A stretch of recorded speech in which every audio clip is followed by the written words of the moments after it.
কতদিন তোমাকে আর বাজারে আসতে দেখি না। মাঝখানে শুনলাম তোমার শরীরটা বেশ খারাপ করেছিল। এখন কেমন আছো বুড়িমা? এখন বেশ ভালোই আছি। না হলে কি আর বাজারে আসতে পারি? তবে শীতের কারণে শ্বাসকষ্টটা একটু বেড়েছে আর কি। বলো বুড়িমা, কি সবজি নিতে এসেছো? আমার দোকানের সব সবজি একদম টাটকা, সকাল সকাল নিয়ে এসেছি। কি আর নিব বাবা, টাকা পয়সার খুব অভাব। আমাকে একটু বেগুন, একটু লাউ আর আলু দে তো বাবা। দাম কত এগুলোর? ও বেগুন, এই নাও। কি সুন্দর বেগুন, একদম কচি, 120 টাকা কিলো। লাউটা একদম মিষ্টি হবে বুড়িমা, এটা 100 টাকা পিস। আর আলুর দাম তো জানোই, একটু বেড়েছে। ভালো জ্যোতি আলু 60 টাকা কিলো। বাপ রে, এত দাম! এ তো অন্য সময়ের থেকে একদম দ্বিগুণ দাম। মাছ মাংস কিনে খেতে পারি না, এখন তো দেখছি সবজিও কিনতে পারবো না।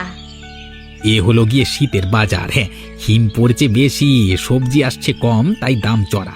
তাছাড়া গাঁয়ের কৃষকদের কাছ থেকে আর আগের মতো কম দামে সবজি আনা যাচ্ছে না। হ্যাঁ, আমার কাছে একটু কম দামে বিক্রি কর বাবা। এত দামে নিলে আমার যে আর ভাত জুটবে না। জানিসই তো আমার কেউ নেই। দেখো বুড়িমা, কম দাম বলা সম্ভব না। আমারও তো লাভ না হলে সংসার চালাবো কি করে? বাজারের সবাই এই দামেই বিক্রি করছে। ঠিক আছে, আমাকে 250 গ্রাম বেগুন দে আর 250 গ্রাম আলু দে। আজ আর লাউ কিনতে পারবো না। আমাদের মতো গরিব মানুষের অবস্থা নাজেহাল হবে এই সবজি কিনতে গিয়ে। এই নাও বুড়িমা, তোমার বেগুন আর আলু যতটা সম্ভব ভালো দিলাম। কি গো, শুনতে পাচ্ছো? বাড়িতে যে একটা কিছু নেই, কি রান্না করব বলো তো? কালকের মতো শুধু চিড়া আর নুন দিয়ে তো আর পেট ভরে না। শুনেছি জবা, শীত বেশি পড়ায় কাজেও যেতে পারছি না। আজকে যতই ঠান্ডা পড়ুক কাজে যাব গো, একটু কষ্ট করে চালিয়ে নাও। সংসারে যদি কিছু নাই থাকে, আমি কিভাবে চালিয়ে নিব তুমিই বলো? আর মা শরীরটাও বেশ খারাপ, একটু ভালো মন্দ না খাওয়ালে শরীরটা যে আরো দুর্বল হয়ে যাবে। আমি কালকেও কাজে গিয়েছিলাম জানো, সারাদিন খেটে মোটে 100 টাকা পেয়েছি। এই শীতে কাজ জুটছে না, বাজারে জিনিসপত্রের যা দাম। শোনো গো, এক কাজ করো, আমার সোনার একজোড়া কানের দুল আছে, তুমি বরং কানের দুল জোড়া বিক্রি করে দেও। এইভাবে তো আর বেশি দিন চলা যায় না। ছি জবা, ছি, এ কি বলছো তুমি? ওই কানের দুল তোমার বাপের বাড়ির শেষ স্মৃতি। তোমার মা তোমাকে কত ভালোবাসা দিয়েছিলেন, ওটা বিক্রি করে দেব? না না, আমি পারবো না, পারবো না। স্মৃতি রেখে কি লাভ বলো? স্মৃতি তো পেটে ভাত দেবে না গো। মা এখন বিছানায় শুয়ে কষ্ট পাচ্ছে, তাকে একটা ডিম বা একটা আপেলও কিনে দিতে পারছি না। এর চেয়ে বড় কষ্ট আর কি বা হতে পারে? আর কয়েকটা দিন অপেক্ষা করো, আমি ঠিক কিছুর একটা ব্যবস্থা করব। তুমি এসব নিয়ে চিন্তা করো না। এখন আমাকে একটু শুকনো চিড়ে দাও তো দেখি, খুব খিদে পেয়েছে। ওপরওয়ালা কবে যে একটু মুখ তুলে দেখবেন। এমনিতেই তো অভাবের সংসার, তার ওপর মার বড় অসুখ। আমাদের কেন যে এত এত বিপদ আসে। আসো আসো, কতদিন তোমাকে দেখি না। আগে যখন শরীরটা ভালো ছিল তখন তোমার বাড়ি যেতাম, এখন তো যেতেও পারি না। বলো, কেমন আছো? আমি তো ভালো আছি। তোর শরীরটা কেমন আছে? রতনের কাছে শুনছিলাম খুব কষ্ট পাচ্ছিস নাকি তুই? আর বলো না দিদি, বুড়ো শরীর, এই শীতে আর নড়তে পারি না। শ্বাসকষ্টটাও বেড়েছে। ডাক্তার বাবু বলেছে ভালো খাবার খেতে, যত্ন নিতে, কিন্তু রতনের যা অবস্থা, দুবেলা দুমুঠো ভাত জুটলেই অনেক। তোর এত কষ্ট দেখে আমারও খুব খারাপ লাগে বোন। এই জন্যই তো আজকে দেখতে এলাম তোর জন্য একটু ডিম নিয়ে এসেছি, খেয়ে নিস, শক্তি পাবি। কেন আনতে গেলে গো দিদি? তোমারও তো অভাবেরই সংসার, আর কতদিন বাঁচবো বলো? আমার জন্য তোমরা এত চিন্তা করো না। এসব বলিস না।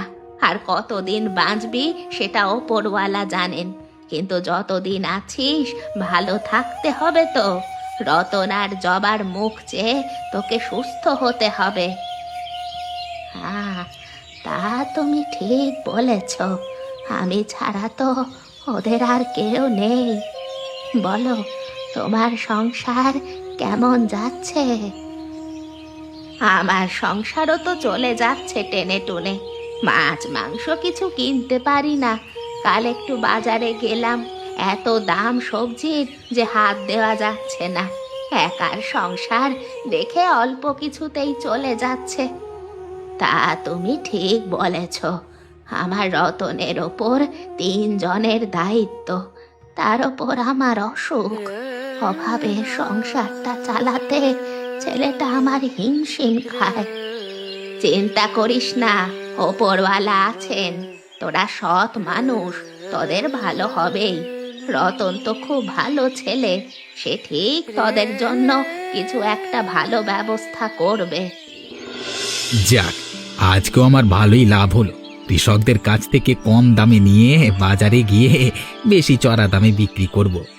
তোরা মালগুলো নিয়ে যা আমার দোকানে।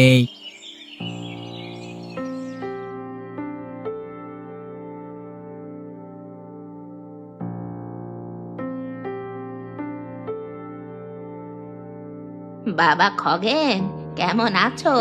তোমার ব্যবসা তো বেশ ভালোই চলছে। আমি ভাবতে পারিনি তুমি এত বড় চালাকি করো আমাদের সাথে। আরে বুড়িমা, তুমি দাঁড়িয়ে দাঁড়িয়ে কি দেখছো? আর কখন এলে? অনেক কিছুই দেখলাম বাবা। গরিব কৃষকের ঘাম শুকাবার আগেই যে কত চালাকি চলে তা আজকে দেখলাম। আহা বুড়িমা, তুমি এসব বুঝবে না। এসব তো বাজারের নিয়ম, না হলে আমাদের সংসারটা কেমন করে চলবে তুমি বলো। সব বুঝি বাবা। তোমরা কৃষকদের কাছ থেকে নামমাত্র দামে সবজি কিনছো, আর সেই সবজি বাজারে নিয়ে গিয়ে দ্বিগুণ দামে বিক্রি করছো। গরিব মানুষ এক মুঠো সবজি কিনতে হিমশিম খাচ্ছে। এটা কেমন বাজারের নিয়ম? কৃষকদের অভাব আছে, তারা কম দামে বিক্রি করছে, আমি বেশি দামে বেচছি। এতে তোমার কিসের চিন্তা? তোমার তো আর রোজ রোজ সবজি কিনতে হয় না। তোরা বড় কঠিন হয়ে গেছিস বাবা। একটা সময় ছিল যখন গ্রামের মানুষ একে অপরের সুখে দুঃখে পাশে দাঁড়াতো। এখন শুধু টাকা টাকা। এখনকার বাজারে এসব আবেগ দিয়ে চলে না বুড়িমা।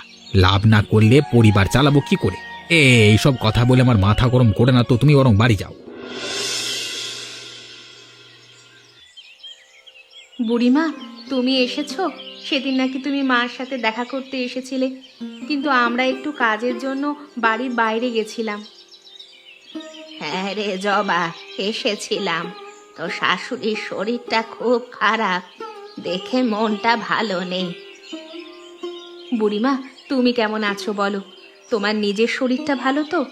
এই শীতে তোমার শ্বাসকষ্ট বাড়ে। আমার চিন্তা করিস না জবা, মোটামুটি চলে যাচ্ছে। তোদের এই অবস্থা দেখে যে আর থাকতে পারলাম না, তাই এলাম। শীতে কাজ নেই, মায়ের ওষুধের খরচ, পেট চালানোই দায়। কালকে তো কানের দুল জোড়া বিক্রি করে দিতে চাইলাম, কিন্তু তোমার ছেলে বিক্রি করতে দিল না। শোন, তোদের ভালোর জন্য সকাল সকাল চলে আসলাম একটা বুদ্ধি দিতে। এতে তোরা বেশ ভালোভাবেই সংসার চালাতে পারবি। আমরা জানি তুমি আমাদের ভালো চাও। কি বুদ্ধি বুড়িমা, বলো। আমি সেদিন বাজারে গিয়েছিলাম, সবজির যা দাম, কিন্তু কাল আমি খগেনকে দেখলাম গাঁয়ের কৃষকদের কাছ থেকে নামমাত্র দামে সবজি কিনতে। আমরা বাজারে 120 টাকায় বেগুন কিনি, অথচ খগেনে গাঁ থেকে ওই 30-40 টাকায় কিনছে। এ কি বলছো বুড়িমা? এত বড় চালাকি! মানুষের সাথে এত বড় বাটপারি করা ঠিক না। ঠিক বলছি রে মা, এই শীতে সবজির ব্যবসা খুব লাভজনক। তোরা যদি সেই কৃষকদের কাছ থেকে সবজি কিনে বাজারে বেচতে পারিস তাহলে বেশ 2 পয়সা আসবে। আমি কালকেই আমার সোনার কানের দুলজোড়া বন্ধক রেখে আসবো, টাকা হলে আবার ছাড়িয়ে আনবো। শোন মা, খগেনরা তো অতিরিক্ত দাম চাইছে, কিন্তু তোরা যদি একটু কম দামে বিক্রি করিস তোদের বিক্রিও বেশি হবে আর লাভও হবে। আর দেরি করিস না, কাজ শুরু করে দে। ওপরওয়ালা তোদের দিকে মুখ তুলে তাকাবেন। আসুন আসুন সবাই এদিকে আসুন, মাসিমা আসুন, একদম টাটকা সবজি নিয়ে যান।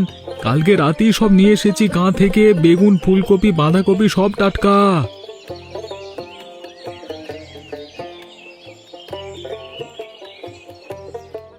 কিরে, হঠাৎ তোরা সবজির ব্যবসাতে?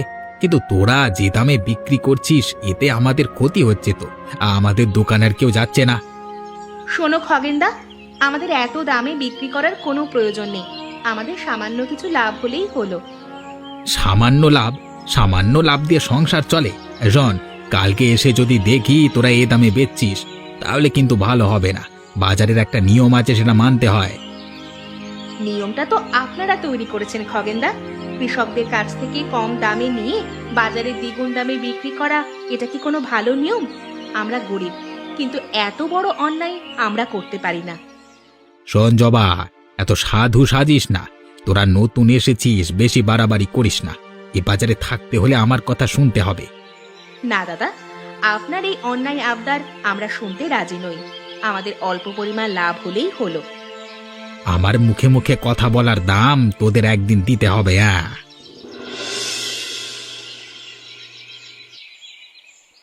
কিরে, খুব আনন্দ পাচ্ছিস তোরা?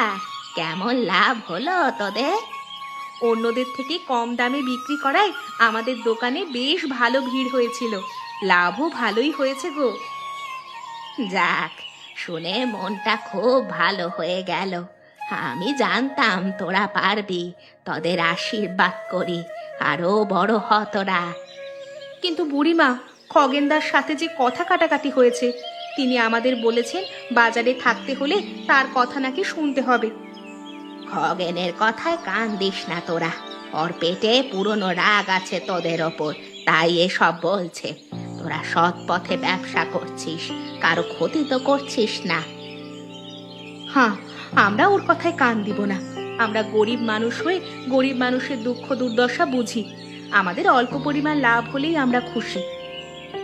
জবা, কি রান্না করেছিস রে? খুব সুন্দর গন্ধ বেরিয়েছে। গন্ধে পুরো পাড়ার লোক জানতে পারবে জবা রান্না করেছে। মার খুব হাঁসের মাংস খেতে ইচ্ছে করছিল। লাভের টাকা দিয়ে বাজার করে নিয়ে এসেছি। তুমি কিন্তু খেয়ে যাবে বুড়িমা। তোর হাতের রান্নার গন্ধেই পেট অর্ধেক ভরে গেল। না খেয়ে কি আর যেতে পারি? খেয়েই যাব, তুই না বললেও। বুড়িমা, তুমি শুধু একটু আশীর্বাদ করো। দেখো, আমরা একদিন সফল হব। আমরা অন্যায় পথে না, সৎ পথে সফল হতে চাই।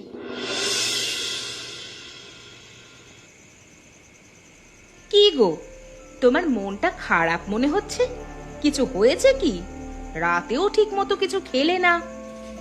শরীর খারাপ নয় গো, আমার মনটা খারাপ। আমার মুখের উপর আজ পর্যন্ত কেউ কথা বলবার সাহস দেখায় না, আর আজকে ওই রতন আর রতনের বউ আমার মুখের উপর কথা বলেছে। তুমি একজন প্রভাবশালী ব্যবসায়ী, তোমার মুখের ওপর কথা বলার সাহস ওদের হয় কি করে? হ্যাঁ, তাছাড়া শুনলাম ওরা নাকি কম দামে সবজি বিক্রি করছে। হ্যাঁ, কিন্তু লোকসান না করি তো কম দামে বেচছে, বেশ ভালোই লাভ করছে। এভাবেই চলতে থাকলে তো আমরা পথে বসবো। তুমি শান্ত হও। ওদের ব্যবসা দেখে রাগ না করে ওদের ক্ষতি করার কথা ভাবো। শক্তি দিয়ে নয়, বুদ্ধি দিয়ে কাজ করতে হবে। আর পুরনো প্রতিশোধ নেওয়ারও এটাই সুযোগ। কিন্তু কিভাবে? সব সময় রতন আমার ক্ষতি করবার চেষ্টা করে। আগের বারের কথা ভুলিনি আমি গিন্নি, তুমি কিছু একটা করো। এত চাপ নিচ্ছ কেন গো? আমি আছি তো, আমি সব সামলিয়ে নিব। একটা কথা মনে রেখো, বাজারে কিন্তু খারাপ জিনিস সস্তায় বিক্রি হয়, বলে না সস্তার তিন অবস্থা। বাহ, খুব দারুণ বুদ্ধি। এই না হলো আমার গিন্নি, বুদ্ধিটা আমি কালকেই কাজে লাগাবো। কাল সকাল থেকেই বাজারে রটিয়ে দাও, এত সস্তা দামে ভালো সবজি পাওয়া যায় না। ওরা গাঁ থেকে সব পচে যাওয়া মাল এনে রং মাখিয়ে বিক্রি করছে, ওই সবজি খেলে পেটের অসুখ হবে। তোর জন্যই আমার মনটা আবার শান্ত হলো। কালকে সকাল থেকেই এই কাজ শুরু করতে হবে। রতনের সবজি ব্যবসা আমি লাটে তুলে ছাড়বো। হ্যাঁ নিতাই বাবু, আরে আসুন আসুন, বেশ টাটকা সবজি নিয়ে এসেছি। এমন সবজি আপনি পুরো বাজার জুড়ে পাবেন না। আরে খগেন, কেমন আছো? তোমার দোকান থেকে তো রোজই কিনি, কিন্তু দামটা বেশি মনে হচ্ছে। শুনুন বাবু, আমি খারাপ জিনিস বিক্রি করি না, টাটকা ভেজাল মুক্ত সবজি তো, তাই দামটা একটু বেশি। দাম তো সব সময় বেশি থাকে, কিন্তু আজকে শুনলাম রতন আর জবা নাকি তোমাদের থেকে অনেক কম দামে সবজি বিক্রি করছে। ওদের নাকি খুব ভিড়। ভিড় তো হবেই বাবু, এত কম দামে ভালো জিনিস পাওয়া যায় না নিতাই বাবু। ওরা গাঁ থেকে পচা সবজি এনে রং মেখে বিক্রি করছে, ও সব খেলে পেটে অসুখ বাঁধবে। গরিব মানুষ সস্তায় পাচ্ছে, তাই ওরা কিছু যাচাই বাছাই না করে কিনছে। তাই নাকি?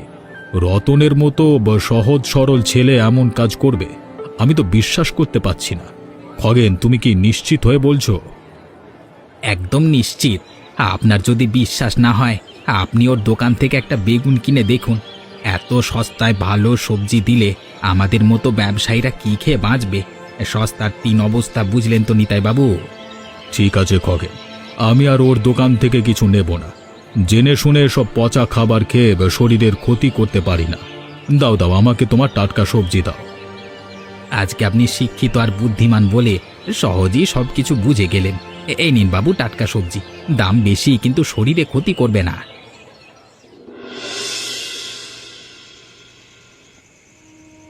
আমাদের জীবনে আর সুখ আসবে না গো।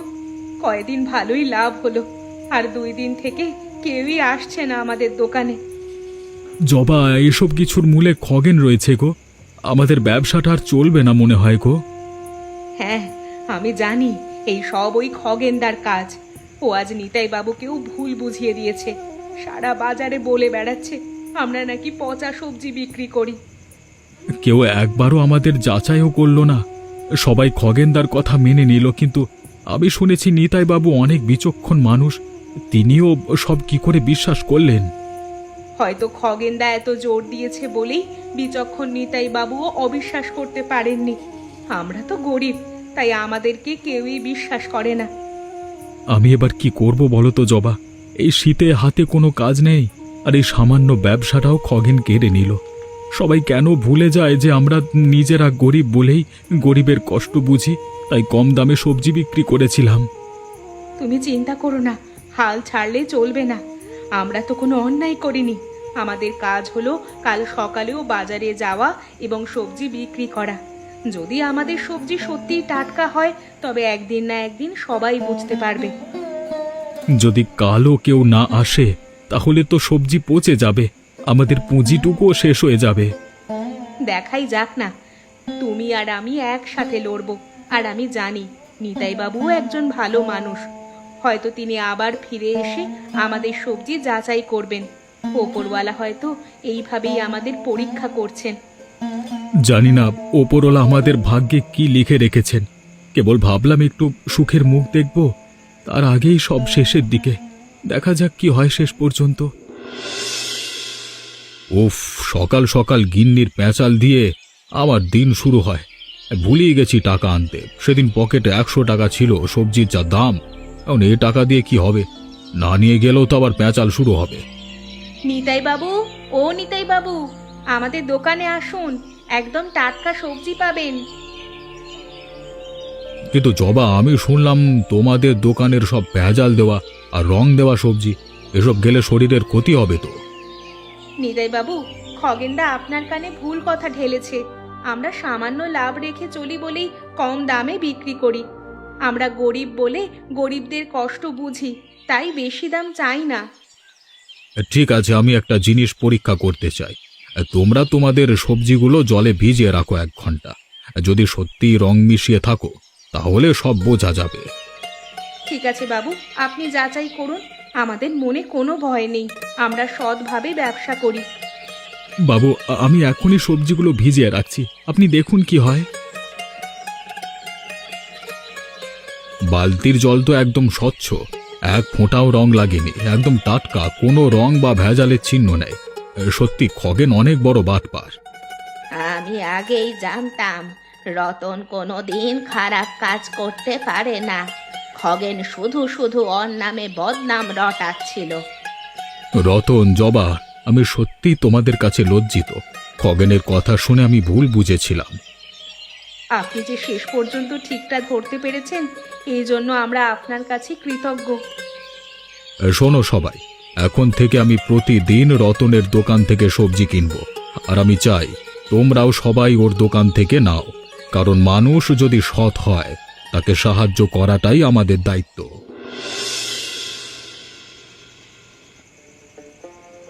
দেখেছো গো, সত্যের জয় হলো। সৎ পথে থাকলে কোনো বিপদ আসে না। হ্যাঁ জবা, নিতাই বাবু এসে আমাদের রক্ষা করলেন, তিনি সত্যিই ভালো মানুষ। কিন্তু দরজাটা কে যেন ধাক্কা দিল মনে হচ্ছে। এই রাতের বেলা হঠাৎ দরজায় কে আসলো বলো তো? যাও তো দেখে এসো। এ কি খগেন দাদা, তুমি এসেছো? কোনো কি দরকার? আরে আসো আসো, ভেতরে আসো। আমাকে তোমরা ক্ষমা করে দাও, আমি নিজের ভুল বুঝতে পেরেছি, আমি অনেক বড় অন্যায় করেছি। আপনার এই অনুশোচনা দেখে আমি বড় খুশি হলাম দাদা। আমরা গরিব বলে কম দামে বিক্রি করি, যেন গরিব মানুষও সবজি কিনতে পারে। আমার ভুল হয়ে গেছে জবা, আমি তোমাদের সৎ পথে চলবার পথে বাধা দিয়েছি। আজকে বাজারে আমার কোনো বিক্রি বাটা হয়নি, সবাই আমাকে খারাপ চোখে দেখছে। আমি তোমাদের কাছে হারিনি গো, আমি আমার বিবেকের কাছে হেরে গেছি। দাদা, আমরা পুরনো কথা ভুলে যেতে চাই। আপনি ভুল বুঝতে পেরেছেন, এটাই যথেষ্ট। আপনারা সুস্থভাবে ব্যবসা করুন, আমরাও করি। বাজারে সবাইকে নিয়েই চলতে হবে। ধন্যবাদ রতন, ধন্যবাদ জবা, তোরা সত্যি অনেক ভালো মনের মানুষ। আমি এখন থেকে সৎ পথে চলবো, আর তোদের সাথে কোনো দিনও আর কোনো খারাপ ব্যবহার করব না। দেখো রতন, ভালো মানুষের পাশে ওপরওয়ালাও থাকেন। মাকে গিয়ে এখনই ভালো খবরটা দেওয়া যাক। চলো চলো, আজকে রাতের খাবার আমরা শান্তিতে খাবো। আমাদের ব্যবসায় ভালোই লাভ হচ্ছে, কি বলো গো? ভাগ্যিস বুড়িমা আমাদের এত সুন্দর একটা বুদ্ধি দিয়েছিল। হ্যাঁ জবা, বুড়িমা শুধু বুদ্ধি দেয়নি, আমাদের সৎ পথে চলতে সাহসও জুগিয়েছেন। এখন বাজারে লোকও বুঝেছে যে আমরা ভালো সবজি বিক্রি করি। দেখছো না, বাজারে এখন আমাদের দোকানের সামনে বেশি ভিড়। শুধু ভিড় কেন গো, আমাদের দোকানে এখন সবার হাসি দেখতে পাই। গরিব মানুষগুলো স্বস্তি পাচ্ছে। এই দেখো, মায়ের জন্য সেই কানের দুল জোড়াও আমি বন্ধক থেকে ছাড়িয়ে এনেছি। জবাব, তুমি দুলটাকেও ছেড়ে এনেছো? আমি তো ভাবতেও পারিনি এত তাড়াতাড়ি আবার ওটা তোমার কানে উঠবে। হ্যাঁ শোনো গো, একটা বড় মাছ নিয়ে আসি, মা অনেকদিন হলো খেতে চাচ্ছে। হ্যাঁ হ্যাঁ, নিয়ে আসো। মাকে একটু বেশ ঝাল ঝাল করে কালিয়া বানিয়ে দেব। বড় মাছ আনবে কিন্তু। হ্যাঁ আনবো। ও, আরেকটা কথা বলতে তো ভুলেই গেছি, খগেনদা ভালো হয়ে গেছে, বেশ কম দামে এখন সবজি বিক্রি করছে। যাক, শুনে খুব ভালো লাগলো। আমাদের মতো গরিব মানুষরা এখন একটু সুখে বাজার করতে পারবে, কিছুটা স্বস্তি ফিরে আসবে বাজারে। এখন সবাই ভালো থাকলে আমাদেরও ভালো।